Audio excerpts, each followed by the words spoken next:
Alhamdulillahirabbil alamin wassalatu wassalamu ala asyrofil anbiya'i wal mursalin sayyidina wa maulana Muhammadin wa ala alihi wa sahbihi ajma'in.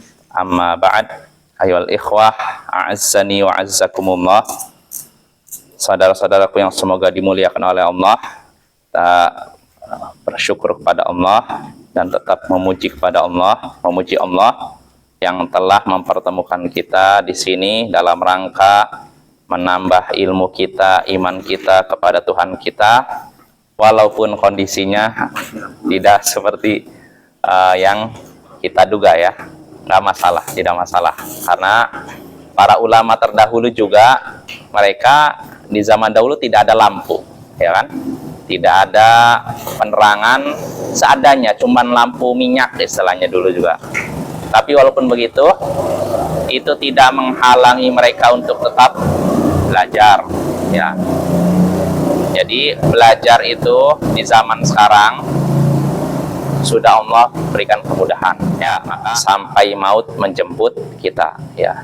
Jadi walaupun seadanya, jadi dengan saudara-saudara sekalian, bapak-bapak sekalian hadir di sini, itu sudah dianggap ibadah kepada Allah. Ya, artinya kalau memang ikhlas duduk, walaupun ngantuk, itu nggak ada ruginya. Ya, karena dalam hadis disebutkan, dalam hadis sahih disebutkan dalam kitab Riyadhus Shalihin juga. Jadi ketika ada orang-orang yang hadir di majelis ilmu, para malaikat mengabarkan kepada Allah.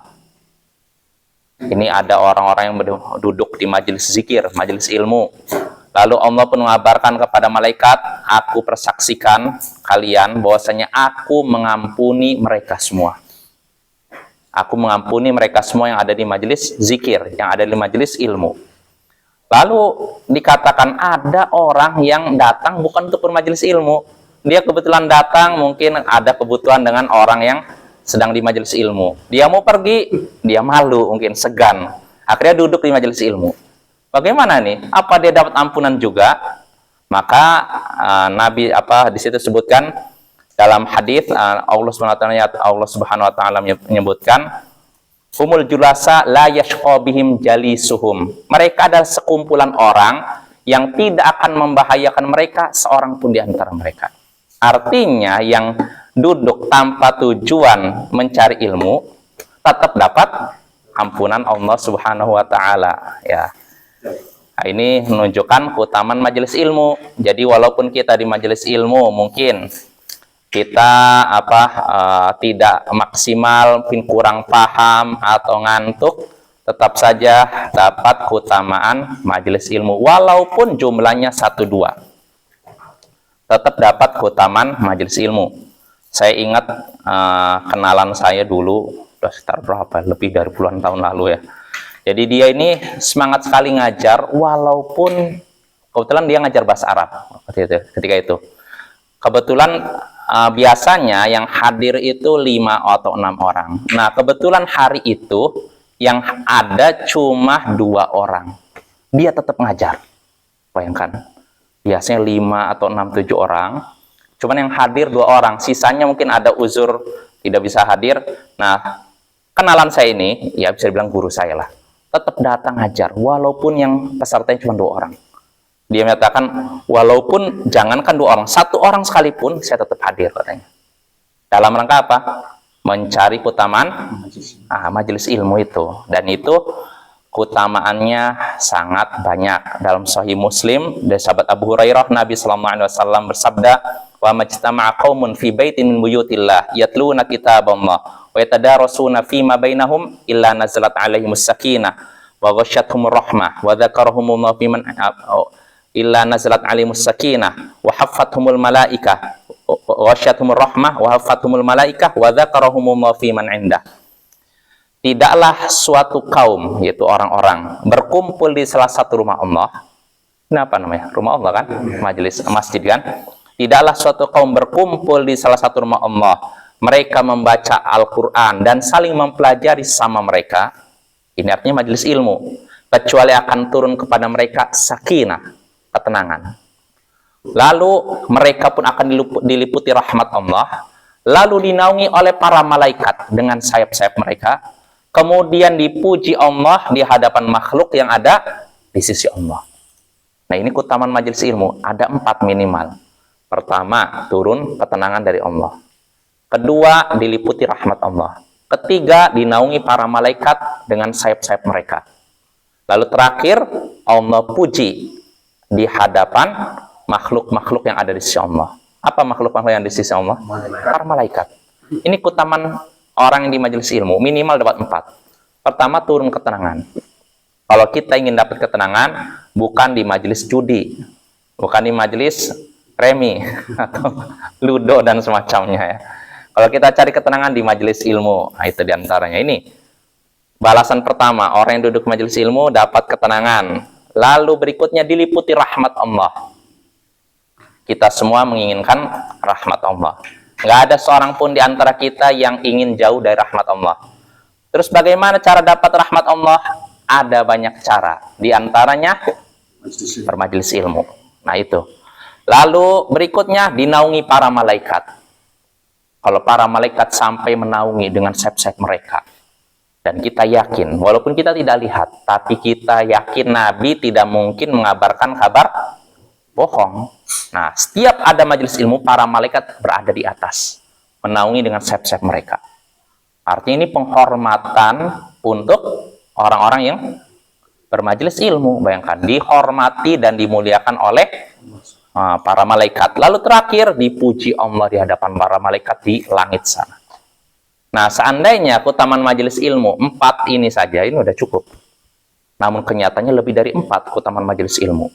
Ya, ini sekedar duduk, nggak paham atau ngantuk. Maka bagaimana pula kalau sudah duduk di majelis ilmu, paham pula. Sudah paham, bisa diamalkan.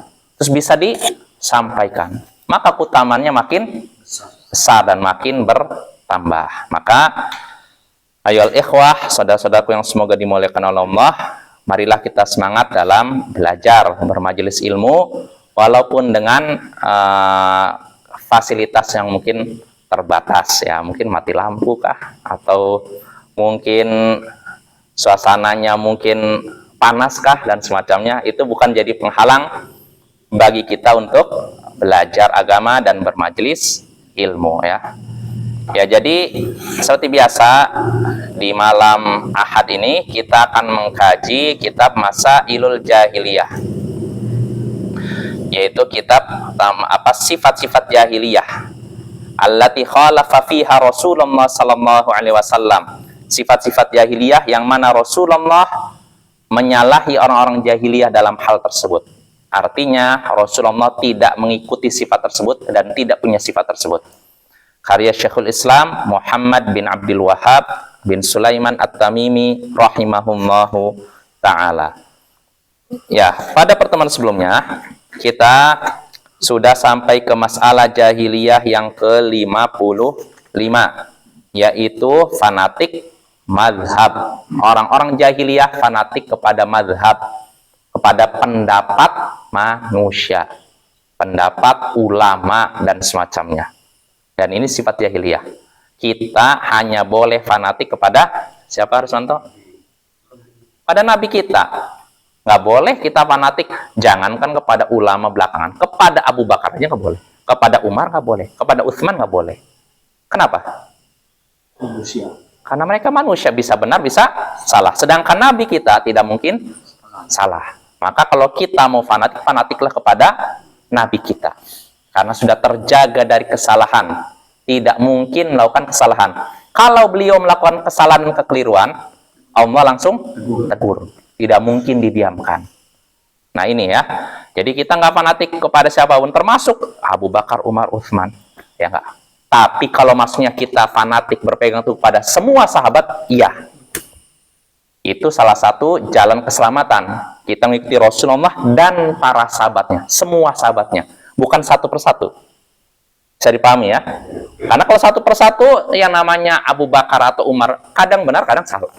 Dalam beberapa masalah, kadang Umar bin Khattab tidak dengar suatu hadis. Sahabat Nabi yang lain dengar.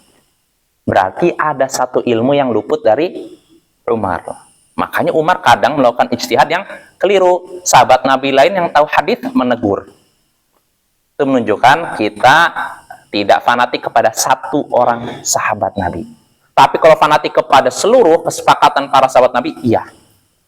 Karena kesepakatan para sahabat Nabi adalah ijma. Dan ijma, kesepakatan umat ini adalah hujjah, dalil yang dipegang, yang harus kita pegang. Tapi kalau satu dua enggak. Tapi kalau semua sahabat sepakat, ya, itulah dalil yang harus kita pegang. Ya, sebab dalil yang diakui dalam syariat, yang bisa dijadikan sandaran dalam syariat ada 4. Al-Quran, As-Sunnah, hadis. Ketiga, ijma, kesepakatan para ulama. Terakhir, qiyas. Kesepakatan para ulama ini adalah ijma, adalah dalil yang harus kita terima, tidak boleh kita tolak. Kesepakatan seluruh ulama, maksudnya bukan 1-2 ulama. Nah, kesepakatan para ulama, seluruh ulama yang bisa kita pegang dalil, ini dalam setiap masa, apalagi di zaman sahabat Nabi. Ya, kalau zaman setelahnya aja itu jadikan dalil, apalagi zaman sahabat Nabi. Artinya kalau para sahabat Nabi semuanya sepakat tentang suatu masalah, kita pun harus. Contohnya para sahabat sepakat memerangi orang yang tidak mau bayar zakat, kan di zaman Abu Bakar, kan semuanya sepakat. Maka nggak boleh kita katakan, enggak, kalau saya berbeda pendapat dengan mereka, saya berpendapat jangan diperangi. Lah gimana? Sedangkan para sahabat sepakat gitu. Abu Bakar, Umar, Utsman semuanya sepakat. Nggak ada yang menyelisih dalam hal tersebut. Maka kalau para sahabat semuanya sepakat, kita ambil. Nggak boleh kita tolak. Karena kesepakatan mereka tidak mungkin di atas kesalahan dan kebatilan serta kesesatan. Nggak mungkin. Karena dalam hadis Nabi menyatakan, la tajtami'u ummati ala dhalalah. Umatku tidak mungkin sepakat di atas kesesatan. Umatku, seluruh umat nggak mungkin sepakat tentang suatu perkara ternyata itu salah, nggak mungkin.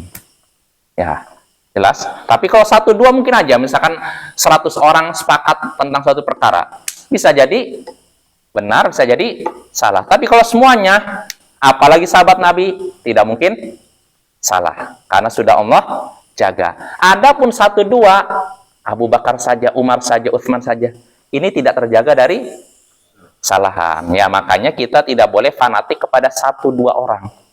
1 orang, Abu Bakar saja, Utsman saja, Ali saja, enggak. Ya, karena yang suka fanatik kepada 1 orang ini ciri-ciri orang bermasalah. Seperti orang Syiah fanatik kepada Ali, atau seperti orang yang anti Syiah Nawasib fanatik kepada Muawiyah bin Abi Sufyan, sahabat Nabi. Nah, ini bermasalah.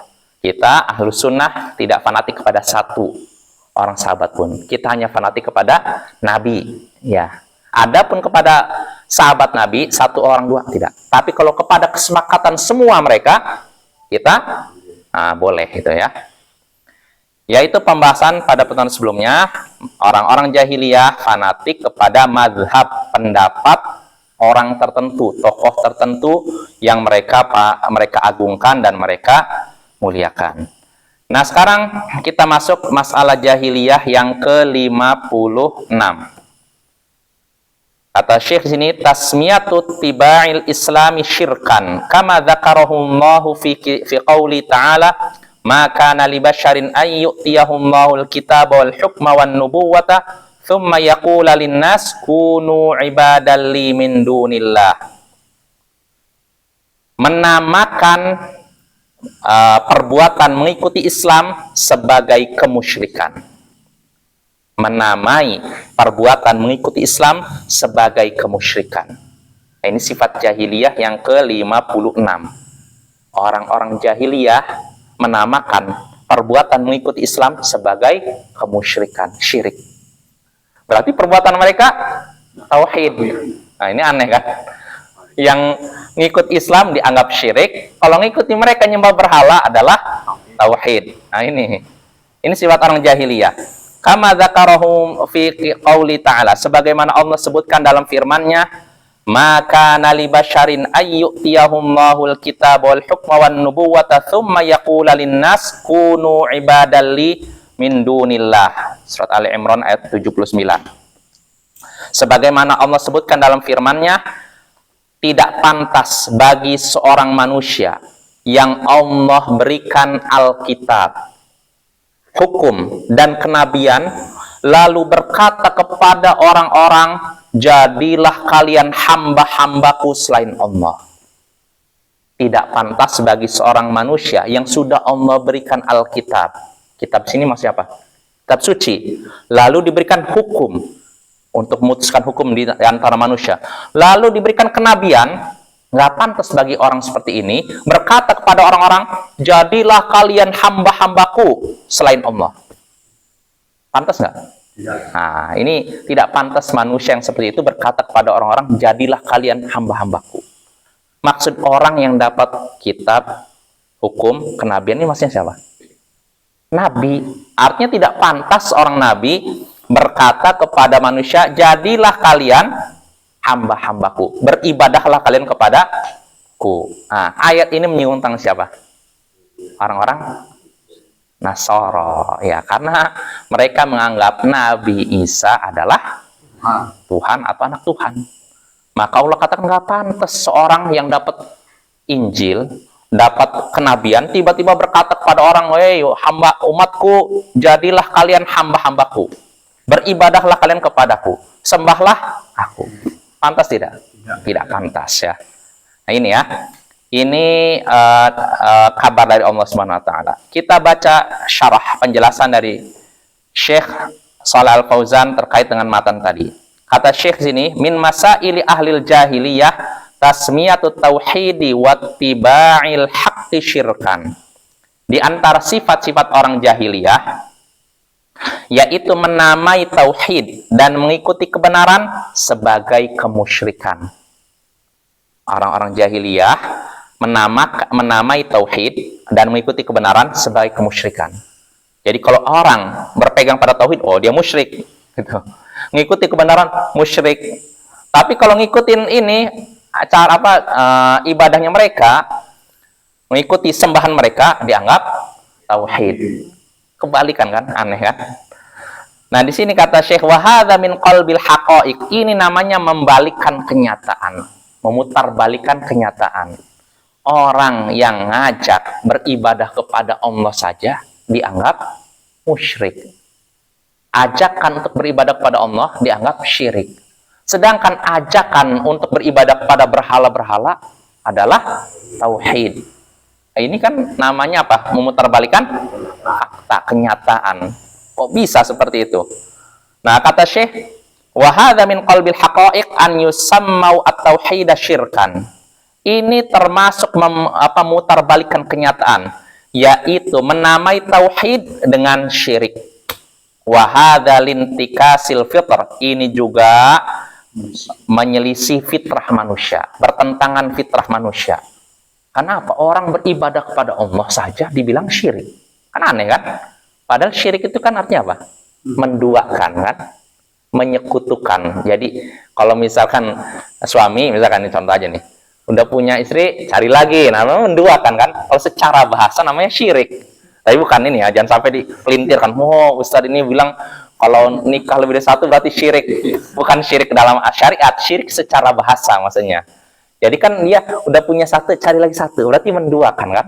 Menyekutukan istrinya, ya kan? Nah, tapi ini secara bahasa, bukan secara istilah ya. Jangan disalah pahami. Artinya bukan berarti dosa besar. Seorang udah punya ini cari lagi. Nah ini, jadi kan aneh. Kita misalnya ngajak orang beribadah hanya kepada Allah, dianggap syirik. Namanya syirik itu kan menduakan. Kita ngajak satu aja dibilang syirik.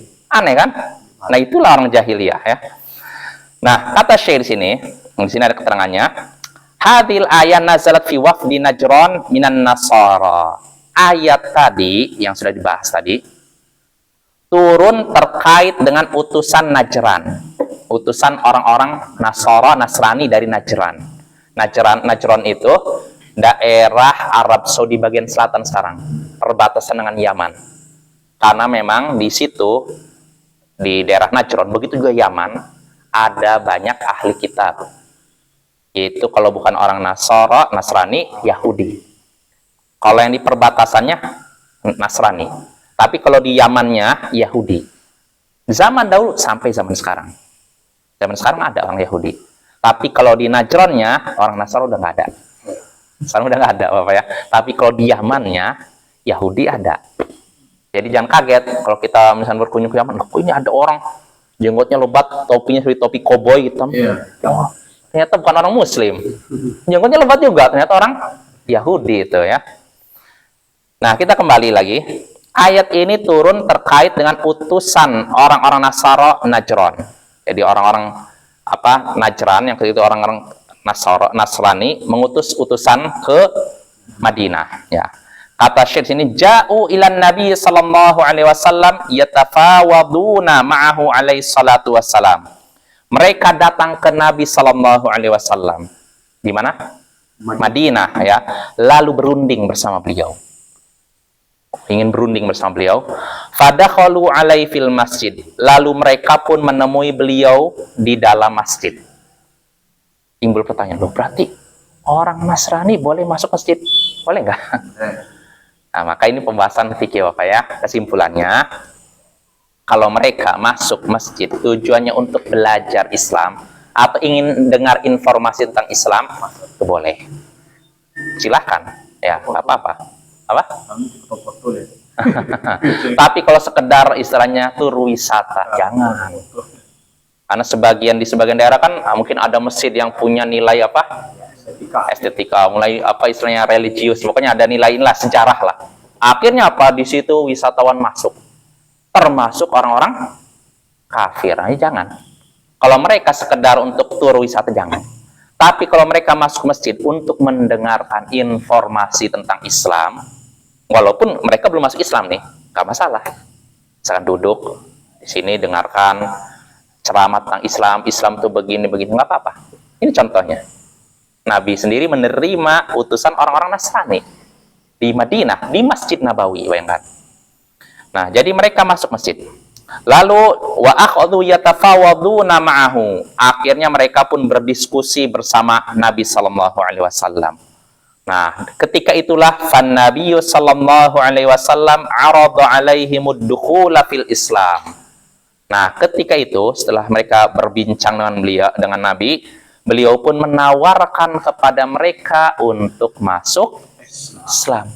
Nah, ini juga artinya kalau ada orang kafir yang mau masuk masjid, mau dengarkan informasi tentang Islam, setelah disampaikan, tawarkan Islam. Ya, ini kesempatannya dilakukan Nabi ini. Jadi Nabi menawarkan mereka untuk masuk Islam, wa bayyana lahum annal anbiya'a jami'an akhadha 'alaihimul mitsaq.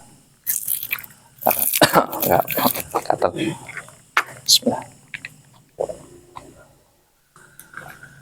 Ya, jadi Nabi menawarkan kepada mereka untuk masuk Islam, lalu beliau menjelaskan kepada mereka semua, orang-orang Nasrani dari Najran itu, bahwasanya para nabi semuanya tanpa terkecuali sudah diambil janji oleh Allah, yakni jika Allah mengutus Nabi Muhammad wa ahadun minhum hayyun layattabi'annahu.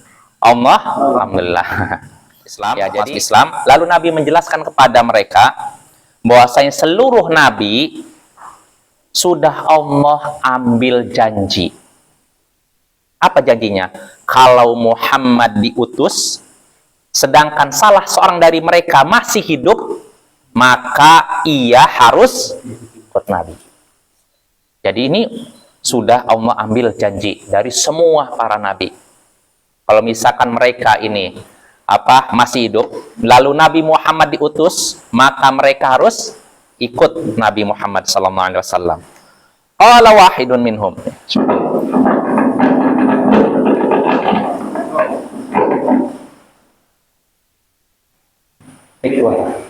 Dalam aja. Ya. Jadi di sini Nabi menjelaskan kepada mereka bahwasanya Allah sudah mengambil janji semua nabi, semuanya tanpa terkecuali. Janjinya apa? Kalian nanti kalau misalkan diutus kepada kalian Muhammad Rasul terakhir, lalu salah semua ada di antara kalian yang masih hidup, maka ia harus ikut nabi itu, ikut Muhammad sallallahu alaihi wasallam. Nah, ini yang disampaikan Nabi kepada orang-orang Nasrani Najran tersebut, ya. Akhirnya apa? Qala wahidun minhum, berkatalah salah seorang dari mereka. Dari mana? Najran. Yang Najran, lulusan Najran ini, orang Nasrani Najran ini. Aturidu ya Muhammad an na'buda? Apakah engkau wahai Muhammad ingin kami beribadah padamu? Lihat tuh. Padahal Nabi jelaskan, artinya apa? Mereka itu hendaknya masuk Islam karena semua Nabi sudah Allah putus, diambil janji mereka bahwa kalau nanti ada nabi terakhir harus ikut, tetap beribadah pada Allah, mengesahkan Allah. Namun apa reaksi mereka Nasrani Najran? Apakah engkau wahai Muhammad ingin agar kami beribadah padamu? Padahal Nabi ngajak mengesahkan Allah kan, dengan mengikuti nabi terakhir. Tapi jawabannya apa? Wahai Muhammad, kamu ingin kami beribadah padamu? Jadi ajakan untuk mengesahkan Allah dianggap menyekutukan Allah, dianggap beribadah pada Nabi. Nah ini kata Syekh, sammat tiba'al haqqi syirka. Orang-orang Nasrani tadi menamai perbuatan mengikuti kebenaran sebagai kemusyrikan. Jadi mengikuti Nabi, mengikuti kebenaran dianggap kemusyrikan, wa ibadatan di Rasul, dan dianggap beribadah kepada Rasul. Nah ini kan aneh. Fa'anzalallahu qawlahu ta'ala, maka Allah pun menurunkan firman-Nya, maka nali basyarin ayyutiyahumallahul kitab wal hukma wan nubuwata thumma yaqula linnas kunu ibadan li min dunillah.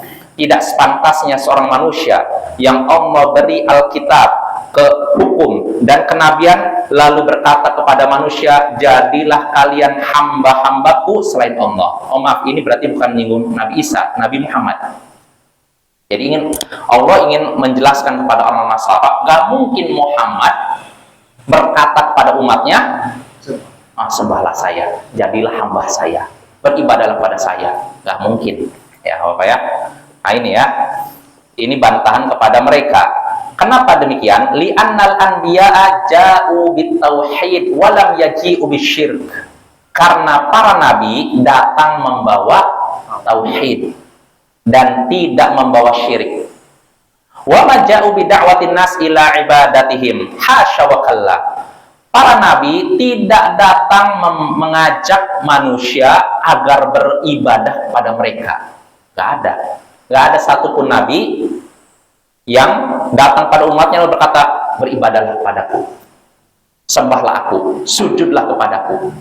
Maka Bapak hati-hati kalau ada orang katanya pemuka agama tapi minta muridnya sujud di hadapan dia. Ini namanya udah tanda-tanda bermasalah. Nabi aja nggak pernah. Mu'ad bin Jabal ketika pulang dari Syam ke Madinah, dia sujud di hadapan Nabi. Nabi kaget. Apa ini wahai Mu'ad? Apa jawaban Mu'ad? Saya di Syam menyaksikan orang-orang Nasara sujud kepada pemuka agama mereka, kepada orang-orang terhormat di antara mereka. Karena itu aku juga ingin memuliakan Anda dengan perbuatan seperti itu. Maka Nabi pun melarang. Kata Nabi, seandainya aku boleh menyuruh seorang untuk sujud kepada manusia, tentu akan kusuruh istri sujud kepada suami. Ini kalau boleh. Kenyataannya boleh nggak? Nggak boleh. Maka kalau ada seorang yang dianggap ditokohkan minta muridnya sujud kepada dia, ini bermasalah. Ini lebih jahil ya daripada orang-orang lebih jahiliyah. Karena dia ngajak orang untuk beribadah pada dia. Sujud itu adalah ibadah. Nggak boleh kita ibadah pada selain Allah. Loh, tapi ini saya menghormati kok. Walaupun dalam rangka menghormati. Karena Mu'ad bin Jabal ketika sujud kepada Nabi, apa niatnya ibadah? Enggak, menghormati Nabi. Tapi apakah Nabi? Oh ya udah nggak apa-apa kalau nggak apa-apa. Itu. Atau mengingkari? Mengingkari ya. Maka kita jangan Bapak ya. Kalau ada orang sujud di depan kita ingkari. Termasuk ruku di depan kita. Loh, itu kan menghormati walaupun menghormati. Kata Syekh Muhammad bin Shalih Al-Utsaimin, kalau ada orang yang di depan kita nggak usah gitu. Kalau menghormati cukup salam, assalamualaikum, jabat tangan, selesai, nggak perlu. Atau ruku seperti orang Jepang lagi. Kebanyakan kebiasaan masyarakat waktu minta maaf kepada orang tua ya, banyak kejadian masyarakat. Cium tangan maksudnya? Bukan. Cium kaki juga. Dipegang kakinya dia. Oh, cium kaki. Iya, tapi dia kan Orang tuanya maksudnya itu berdiri kan, dia kayak sujud. sujud dia gini, cium kakinya kan, minta ampun. Minta maaf juga lebaran, suasana lebaran. Kebanyakan itu, tapi tidak semuanya. Mungkin surga di lapang hati ibu. Iya. Bahkan tadi kita yang biasa kan, salam itu takaballah itu dia nggak aneh. Salam kan, takaballah itu dia nggak aneh.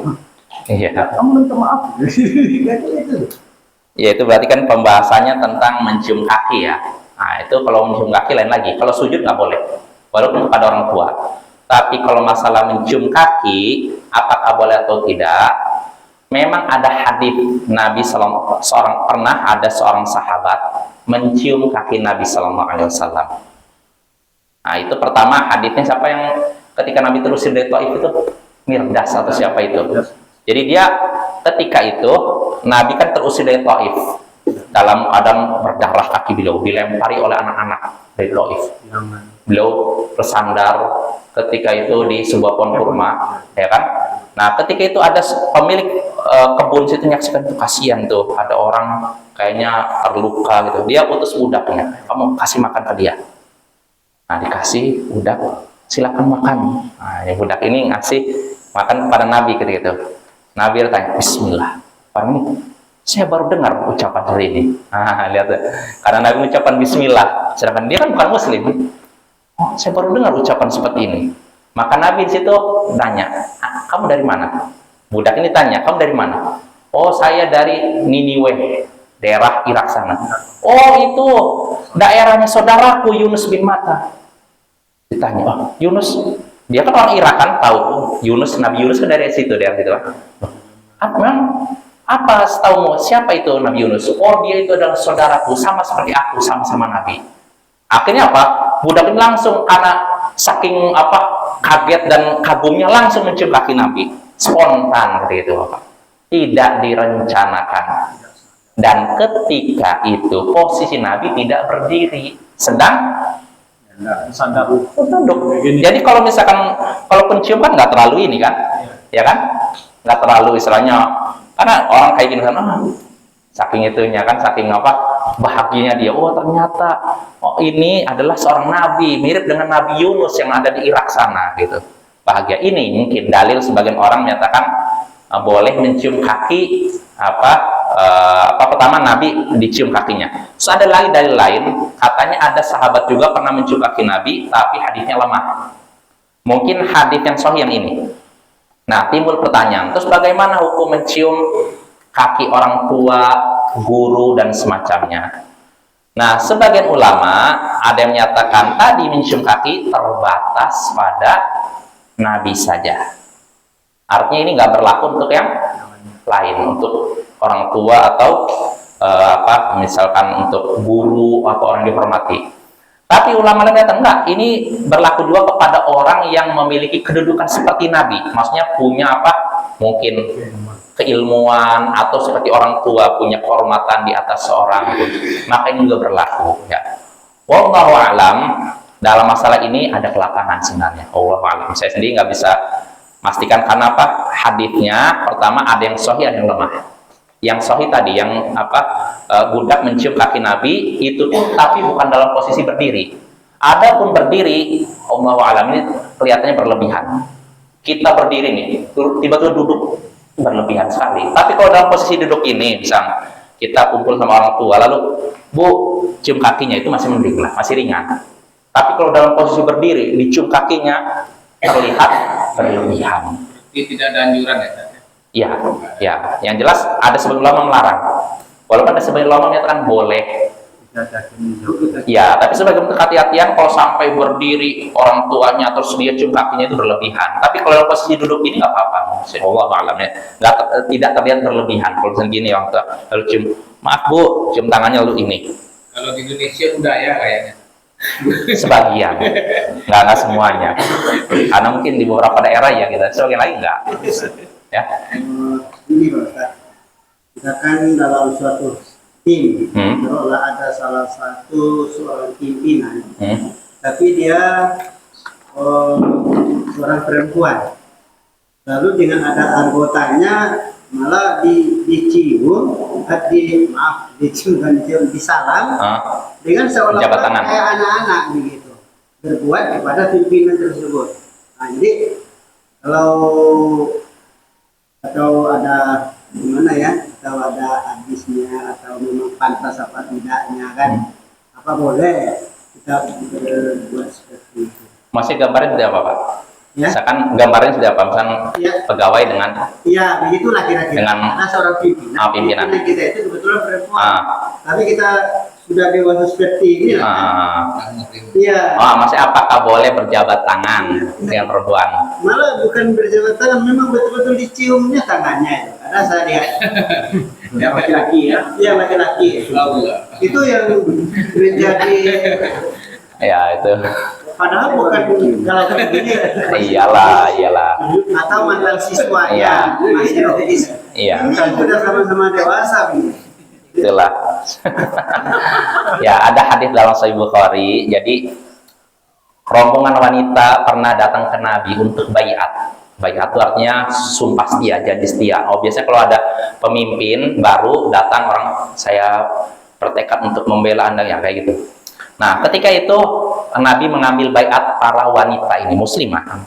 Selesai baiat, ada seorang wanita menyodorkan tangan.